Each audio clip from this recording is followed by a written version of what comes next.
Look within. Look within. Look within. And live your life.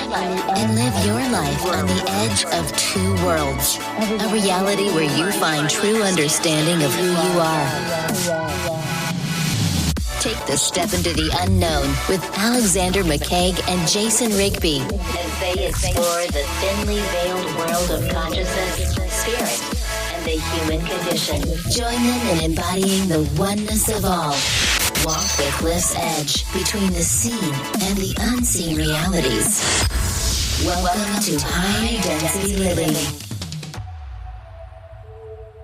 And welcome back to another episode of Higher Density Living with Alexander McKeag and Jason Rigby. Jason, what are we going to dive into today? I know we had something that was interesting that both of us had this discussion, and I know you, and I encourage everybody to sign up. We're going to do a quick little shameless plug for Tartle.co.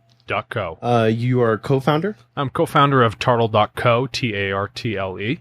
And I've started numerous businesses, and I have DukeCityMarketing.com and several other ventures going on. And as business leaders, as entrepreneurs... I like to consider myself a leader, right? Yeah, I'm exactly. trying to do good. We're trying to do whatever we can with the highest intent. Yes, yeah, and that's the definition of leadership. Right. And I wanted us to get into specifically higher density leadership and what that means. Ooh, I like that. Yeah. That's very HDL. Yeah, we've been saying a thing whether it's LD or HD. Yeah. So if it's lower density, which means it's not good. We don't want any of that low density Fortune 500 stuff. All right. No, yeah, exactly. So I kind of wanted to start off. There's an Einstein quote that matches your Einstein socks. He's wearing Einstein socks today. Hopefully Totally you'll see it in the happenstance. Yeah, because you dropped the... I'm going to put him up on the camera. Yeah, there we go. I don't know if we can see him. His head's right there on the Yeah, side, though. yeah, on the side. It's crazy because you came in, you're like, I want to drop a quote today. Right. And it's about Einstein, and I'm literally wearing socks with Einstein on it. I don't think it gets any more synchronistic than that, does it? No, exactly. Because what his quote is that you can't solve the problems that you're facing now with the same level of, and several people have mentioned it different ways, but the same level of consciousness that you basically started the problem with. Yeah, whatever created them, right? Right. So what am I going to do? I'm not going to, if I burnt myself on battery acid, I'm not going to fix it by pouring more battery acid on it. Yeah, exactly. Is that essentially what he's saying? Yes, yeah. And I think if we have anyone for science that was crazy inventor that came up with just amazing, we have somebody that took that knowledge, Yeah. because he believed in a higher purpose, higher being. He questioned that all the time. Einstein, if you read his writings, you can see, he's like, there's something mysterious out here. I haven't, had a grasp of it. And then his theory, is based off of that. So. Yeah, and that's what he's trying to do. So when he's looking at relativity, right? Mm-hmm. The one thing he couldn't solve with all of his mathematics is the physics of the moon. I would love to get into that at another time, but that's one thing he couldn't solve. It's the one planetary body, the relationship of sun, earth, and moon, that nobody can seem to figure out. It dumbfounded Newton and his stuff, but... Yeah, that's crazy to me. You can take the most intellectual people, and there's still a mystery. Yeah, Einstein was cool though. He Right. was a big meditator. How did he do it? He would get into a meditative state, smoking a pipe, right, and then imagine himself as the particle of light moving through space.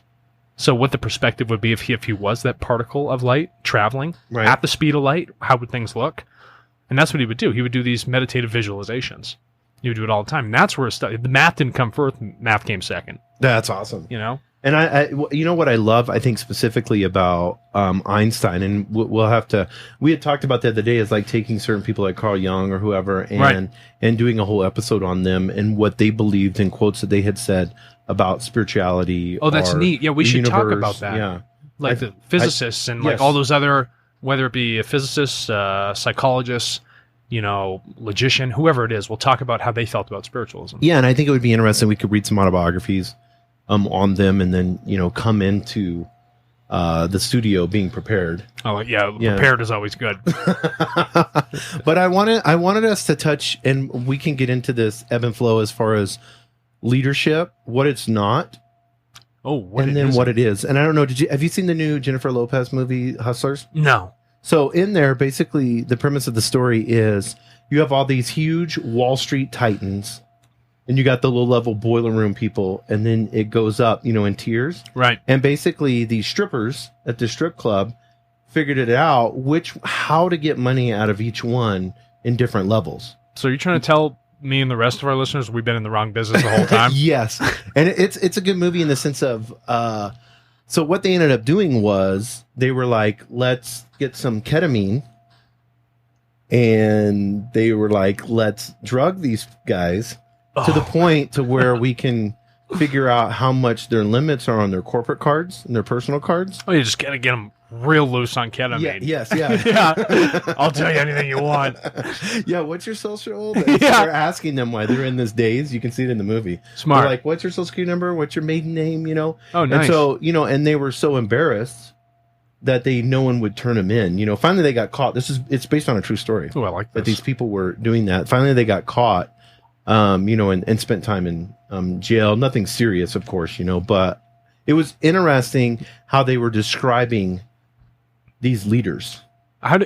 Describe the leaders to me then, because what you're saying is, if this is based on a true story, right? Okay, then we're going to take pertinent examples, egos of certain individuals, how they think, what their perspectives are in life, and how things are run, right? And the people that work for them. How did they feel about those people? What was their perspective? Well, I think like low tier leaders, these are the guys that were just trying to figure themselves out. They didn't know. They were the ones that were in the room, having to do because this was done back in, I think, the early 2000s. But they were the ones that were striving to look up to these huge monstrous egos. And we'll get into them. But how they looked at it as these different tiers is this person, they're like, you don't even have to touch them. You just have to make them feel like there's something special, and they'll give up their money. A lot of them had, bad relationships, so they were just like labeling them as like these people that were wanting, but never really could get. Well, they're wanting because something's missing. Yes. Big. Something big is missing. Right?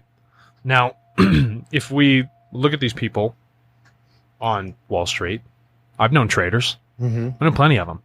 It's a huge ego business. Mm-hmm. More than anything. Right? And what's funny about it is like, who spends the most, who talks the biggest, who earns the most. It's like all those different things. It's like external. Not one thing is dealing with, hey, what about the quality of who I am internally? Right. None of them even look at that. No, not at all. And so the question is, you have these people who are these leaders, quote unquote, right? Like sub leaders, not even the guys who run the company. And then they're the ones trying to follow a regime or a hierarchy that's saying, I need to be even larger of an egotistical model, right? I have to be more like these people above me who continue to run this chain of command saying that I am lesser, right? And that they're all going for this external world, and then I have to be even more external to get to the top. And so now you have all these people running these businesses and managing massive amounts of money for the United States and investments and even people internationally. And you want these people, right, to have their sense of leadership, which is all about spend, ego. I don't really care about anything else but myself, and not focus on you, right? And how to develop yourself, and then how that should match a corporate culture for a company. But don't you think that's been the problem? I mean, we saw that in 08, 09 with the financial crisis, but that has been the problem in our leadership in corporations. I mean, we do have some great corporations that are coming out now that are putting, if you want to say SOUL, soul first. Oh, I like that. Yeah. But at the end of the day, like you said, everything external becomes, I mean, really think about it, because that's really interesting what you said. I mean, everyone is sitting there looking for something external to make them happy. But they don't find it. So what do you do? From the top down. The top down, and they're still clawing for more. That's always the right word, clawing. Yeah. Clawing for more. Because you really have to strain every force of your life to attain these material things that you're attached to. Right. To this idea of yourself that truly isn't you. So that you can fit into a culture, so that you can move yourself up in something that from the base is poisonous. And I think that's the only way I look at it, because if you look at the soil that grows a company, right? If a company's a seed, if you do that with a bad base, poor intentions, too much ego, the structure does not match who you are and the good you're supposed to do when you interact with other people, a company is just a superhuman, right? Right. That's essentially what it is. I think the Supreme Court said that it's a human. It's an entity, right? And it's treated like a human. So if you don't grow and train and cherish that human like a child of innocence, right? And give it an organic structure and teach it to give, right? To be a higher density corporation, right? To be more social, to be more environmental. If you don't do those things, if you don't create a structure or that business that has a specific ego, that's just going to feed into everybody else. And then they're going to match those things because that's how the business runs. So from the gate, like right out of the bottom, that's what has to be changed. And I like your analogy with the soil because, but I want people to understand too, if you're a business leader or you own a company, you can have profit with a conscience. You can. But for all this time, right? It's like you don't have to have a conscience to have a profit. Well, it's encouraged not to. Well, it's encouraged. Why would you, right? Because they think it's a zero-sum game, right? I win, you lose.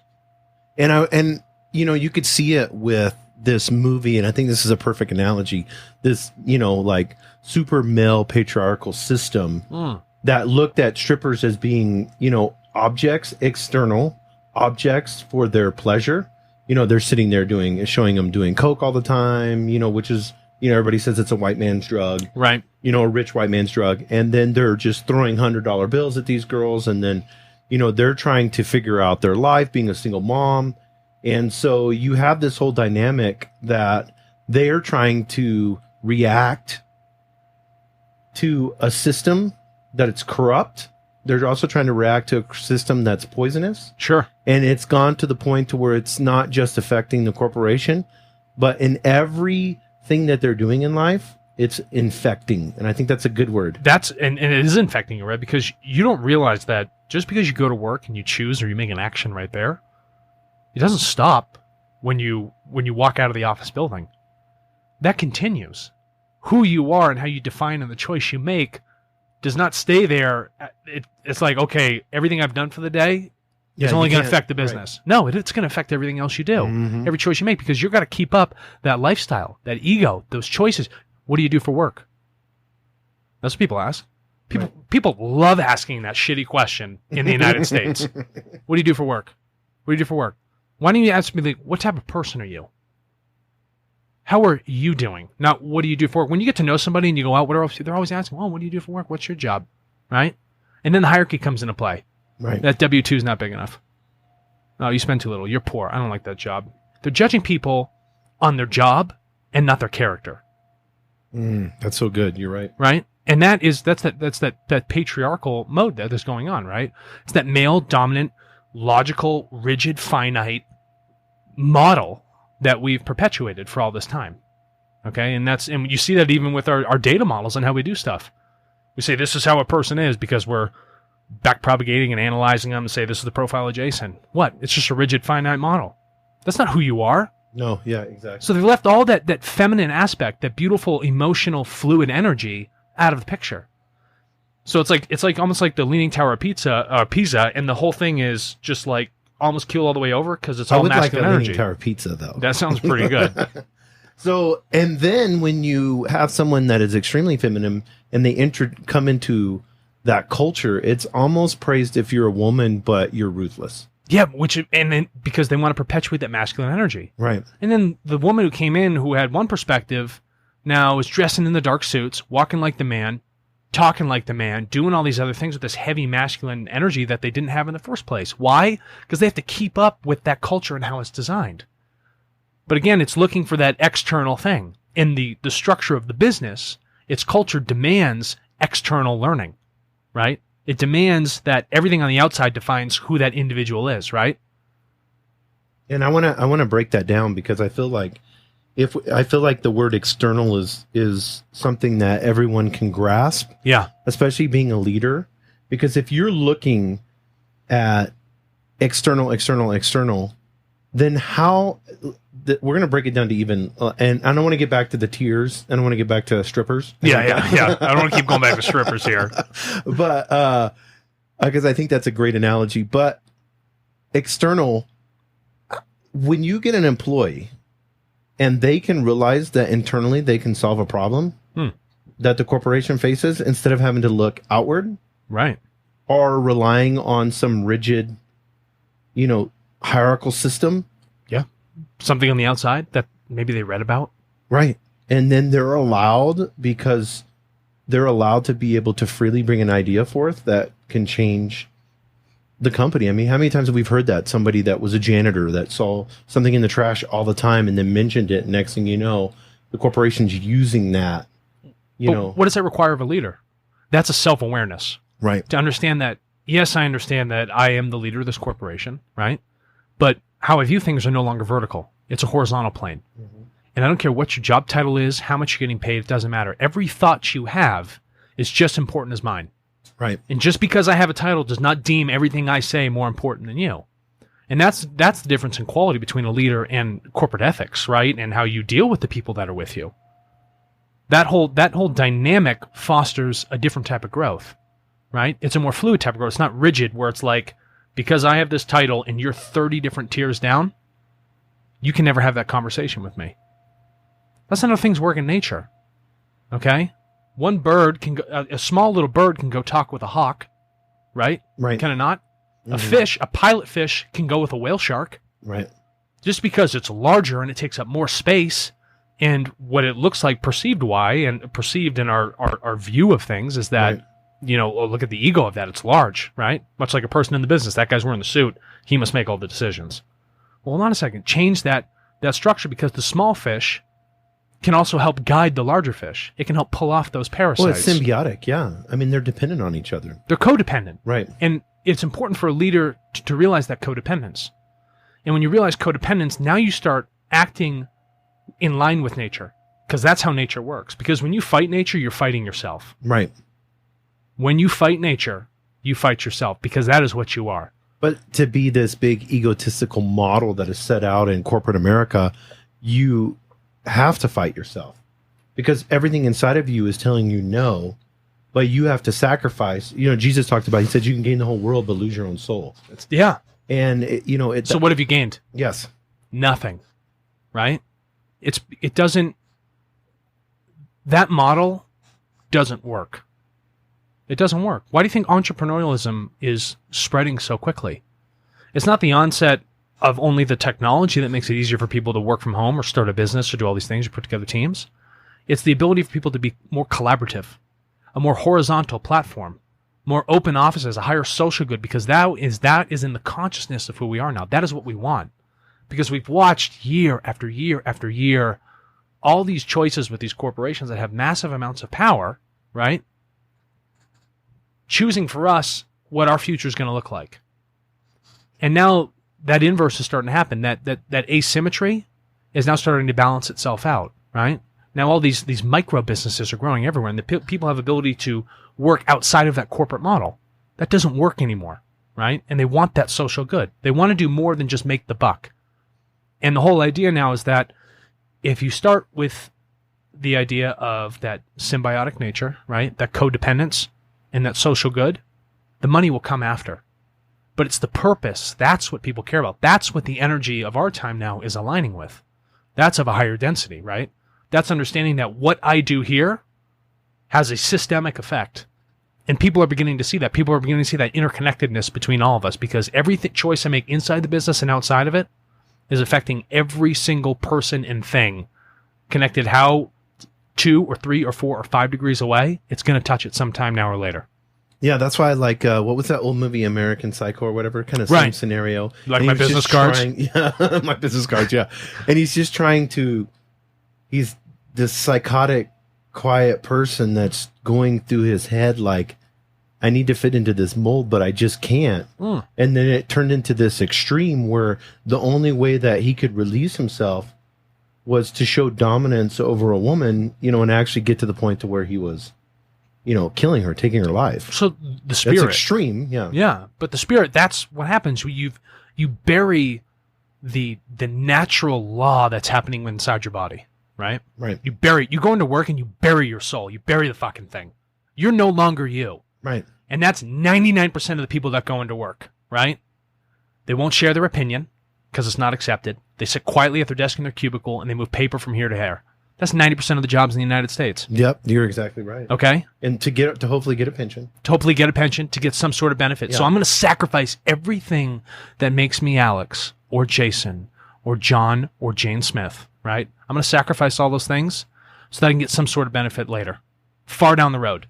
So now I've wasted 10, 20, 30, 40 years, which is the average career of my life, for what I thought was safe, but was really killing me.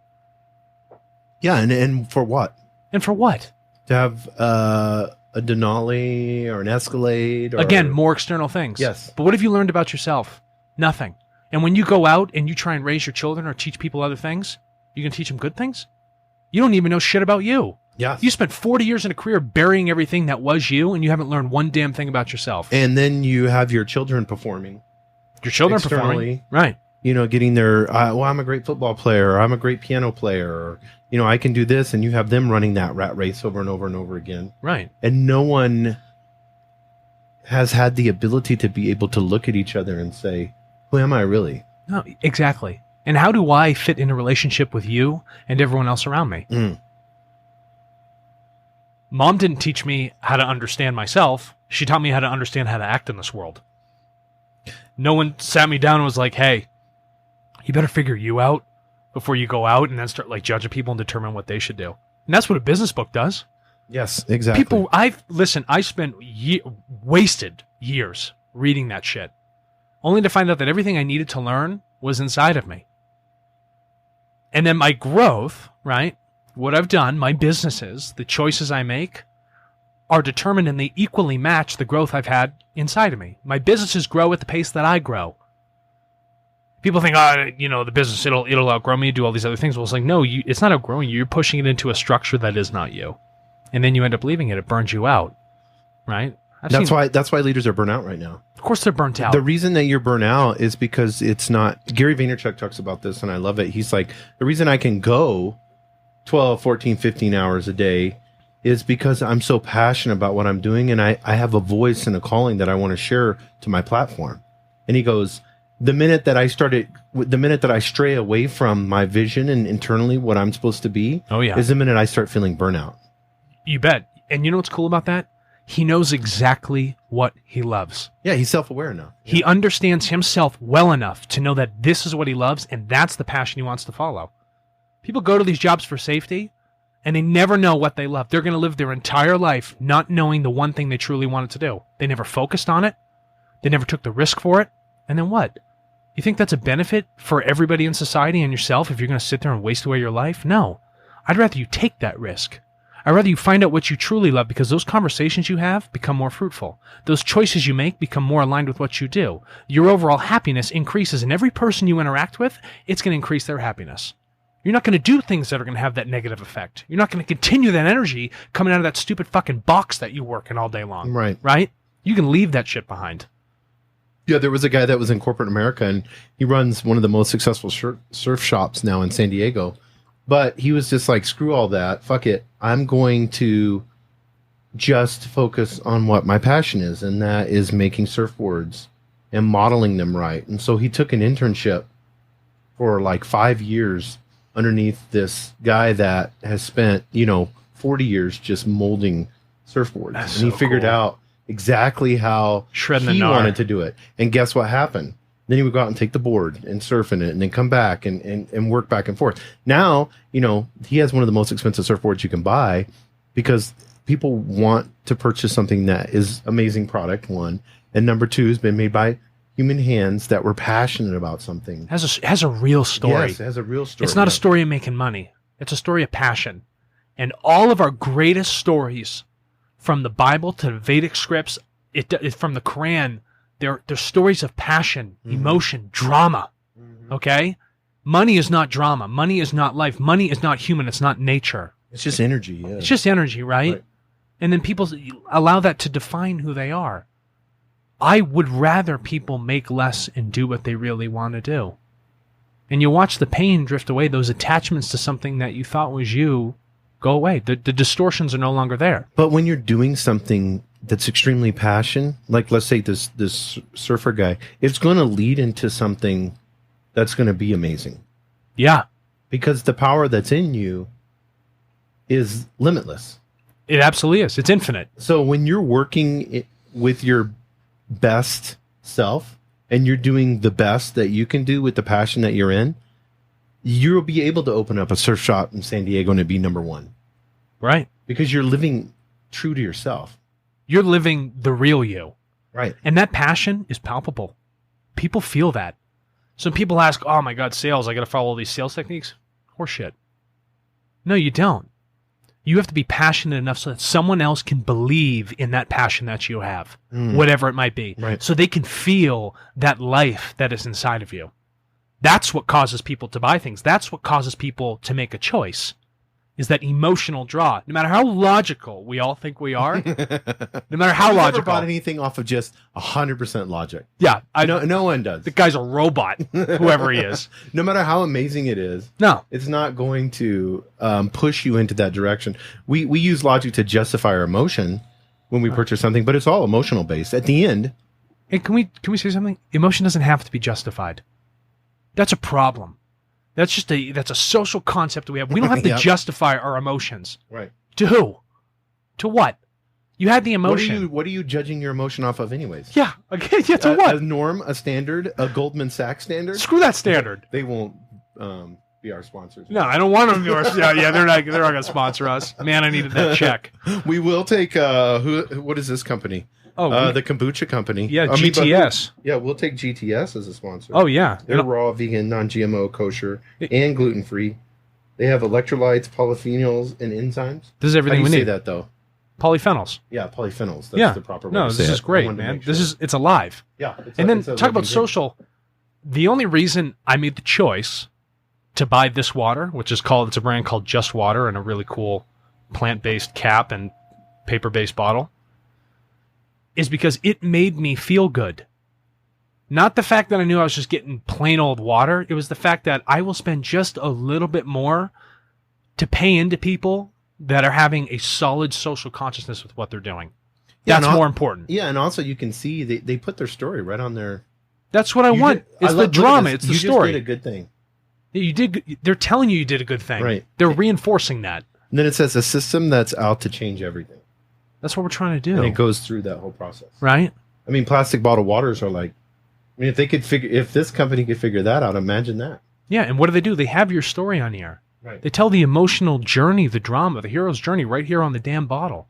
And it works every time. It works in Hollywood. Yes, it works you every know? time. Why wouldn't it work on a water bottle? So let's get back to the stripper movie. I'm excited Yeah. about this. Yeah. So we hit the low level guys. Yeah. That's what, and they had like a whole system in place to get. They couldn't get the amount of money that they were wanting with those guys, but they could get some. Okay. Then they had the mid guys. These are the mid tier guys. These are the guys that are in charge of the guys in the boiler room. Got it. And so these mid tier guys were successful, but still there was this, like, in the back of their head, there was this little desire, this want, this not good enough to be at that psychotic level, because that's the word they use over and over again for the high up guys, and we're going to get into those guys. Sure. But they weren't ruthless enough. They didn't have the ability. They still were holding on to some thread of consciousness, but they knew how to operate in the system effectively enough to be where they could create a profit or generate a profit. What did you just say, though? You're saying these guys, to get to that level, Right. have to kill the last part of themselves. Yes. Literally kill it. The thing that truly made them, the last semblance of what was good, that wasn't the external world that defined them, right? The last bit of the real personality, they have to kill to get to that spot up at the very top. What is that? Is that worth the bonus? Yes. Yeah, exactly. Seriously, because it's all bonuses there. Mm-hmm. Wall Street cuts bottom 10 to 15% guaranteed every quarter. Buy. It's all about bonuses, right? Bottom line. It's a rigid, finite culture. There's no emotional, feminine energy. There's no fluidity to this thing, right? Get rid of who you are, because that's not important. That's not what gets the job done. Can you sell your soul to the machine? Of course you can. Why? But as leaders and business owners, we're reading all these books, going to these classes, doing, you know how many motivational speeches I've gone to, and conferences, and, spend 3 days here, get all jacked up. Sounds exhausting. Come back and have a new system, So then you just create this schizophrenic company. Yeah. It doesn't know what it around is. as the owner, and we're going to try this way, and then we're going to try this way, and then we're going to do this. I'm going to take 1,000 different systems and put them together to create some sort of weird machine. that is soulless. That is soulless. When you know what they really should do? They should stop going to those conferences. Everybody should sit down in a big group and start figuring out who they really are. Mm-hmm. Then you have a corporate culture. Together as a company. Together. Understand the interconnectedness of all of you. And understand that it's not about all the different models anymore. We got to sow our seeds properly. We got to till the soil, right? We have to do good here. And that's going to start at the base. Get rid of the vertical hierarchy. Go with the horizontal. Feel the emotion. Understand it. Accept it. Bring it in. Want that. Put in that story, that drama, right? Cherish it. Because those are the things will allow your company to grow from a healthy organic base, right? And it doesn't mean just because it's not there right now that you can't change it. You can change it anytime you want. That's a model that you're running by. That's a false perspective of how the world really works. You can see it with Lehman Brothers. Oh, my They're God, gone. those guys. Bye. I mean, how many billions of dollars were they in charge of? I think it was like way. Trillion? Yeah, it was close. Yeah. And gone. Yeah. And how long did that take? A couple days? Done? That was it. People were jumping out of windows, committing suicide. This was 10, 12 years ago. Jason, committing suicide for... This is going to sound terrible, but for what? For what? You want to know why? Because they lost their identity. Well, they lost their identity. That is exactly... That is fabulous. You're right on it. Right. And so what do you do when you lose the one thing you've attached yourself to let you define your entire life? And it's gone. You have nothing. You have nothing. You have no hope. When what they should have done is they should have had the leader in there, but this probably wouldn't happen because it's Lehman Brothers, saying, you guys have everything you need. This place is not a reflection of you. This is a reflection of my leadership. This is a choice I made. I drove us in this direction. Okay?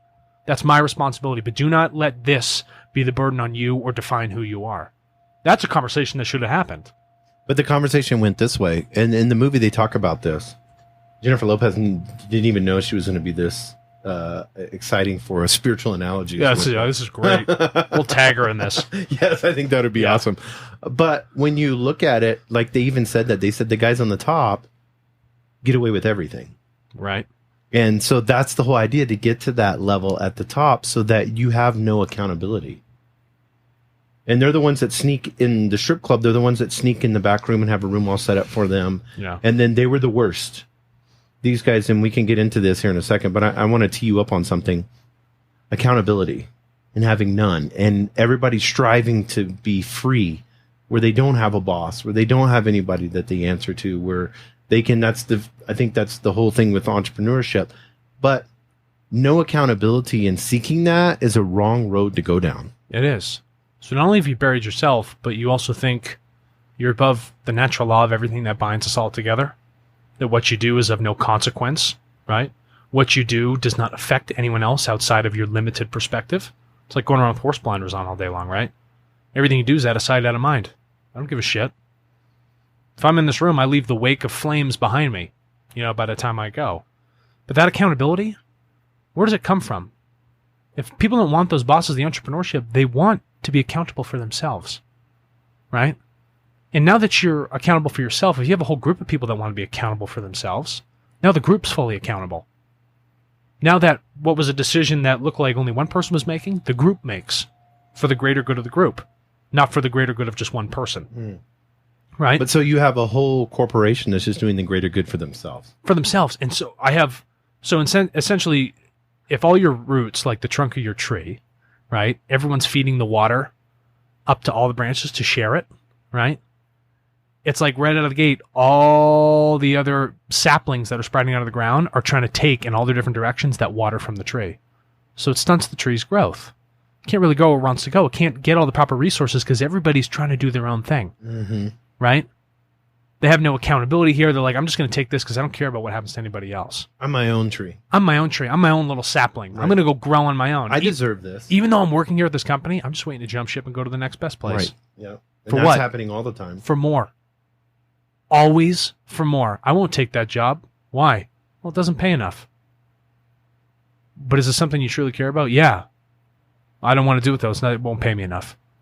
That's what they're attached to. That's what they let define them, right? So they squander all these great things that could possibly happen, these true beautiful things that happen inside of people, their thoughts, how complex people really are, for the most non-complex, rigid, and finite thing, and it's just money, and use that as a system of measurement.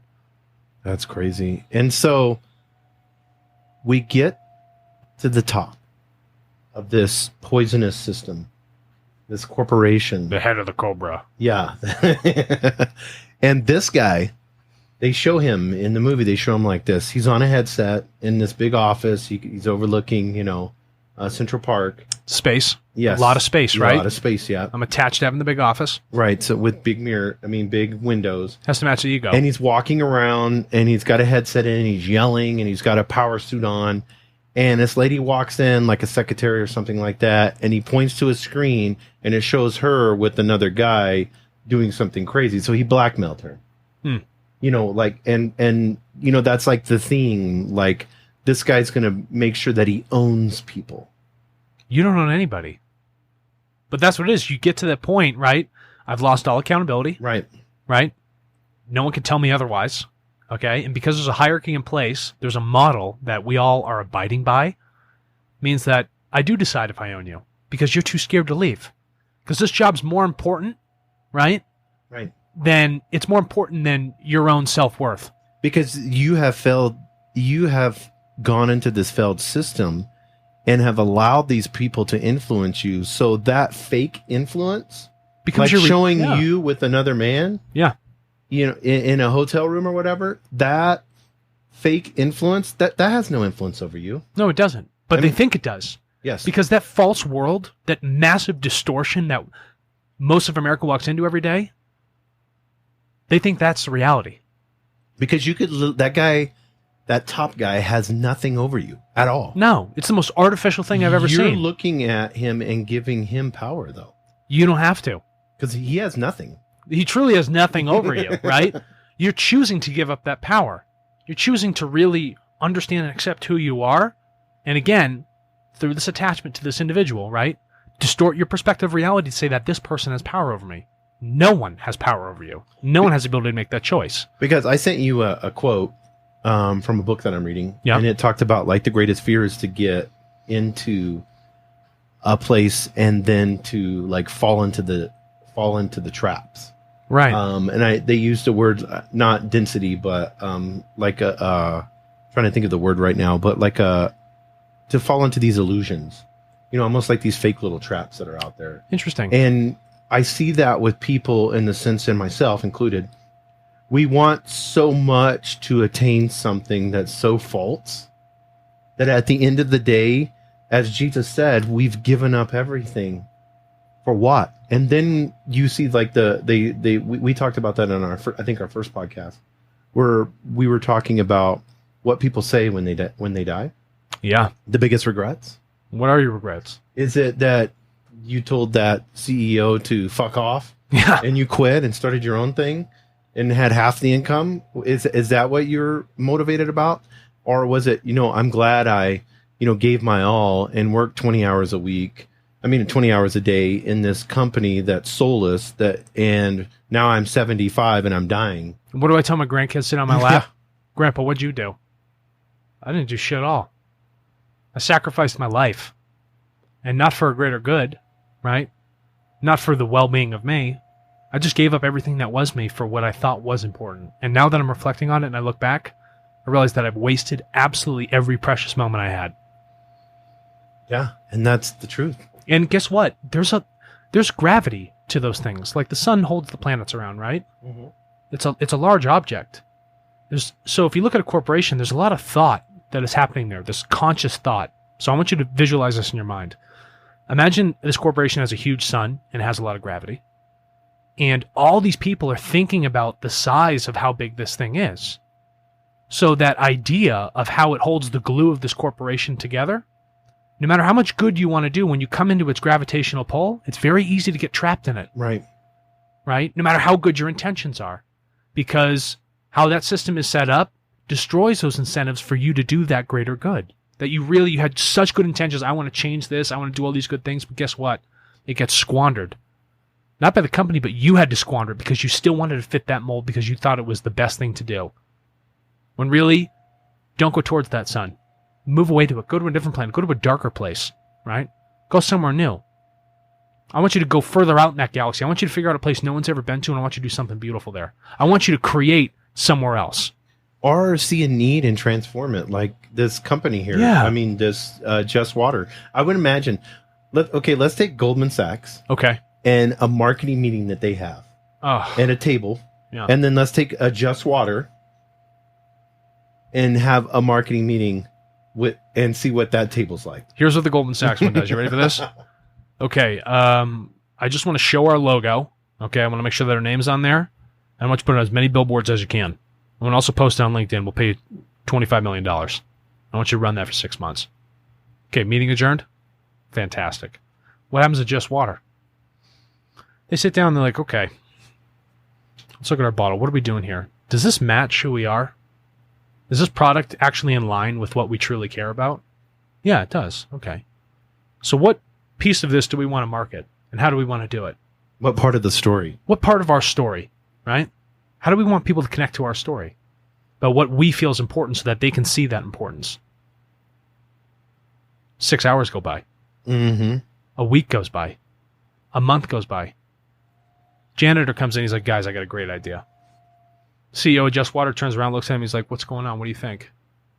He's, well, I think we should level this out and show the whole ecosystem of where the water comes from and how we affect it at every step. Jim, that's a beautiful idea.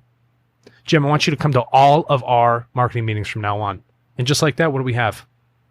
We got a Just Water bottle, and it's got that exact story on it, top to bottom. It's horizontal, right? It's not rigid. It's not finite. It takes time. It's not clockwork. It's not a machine, right? It's organic. These people care. And that shows. And that's what we want to do. That's that difference. That's the change in the culture. This is the new type of business. This is what leaders, no matter how big your company is, should be striving to do.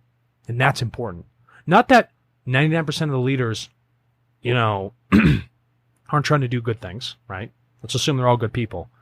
But there's 1% of them that are trying to go that extra mile, right? That are trying to really define what the future looks like. And they understand that in their positions of power within their company, in determining how our resources work in the United States and across the globe, because they can make those decisions. Mm-hmm.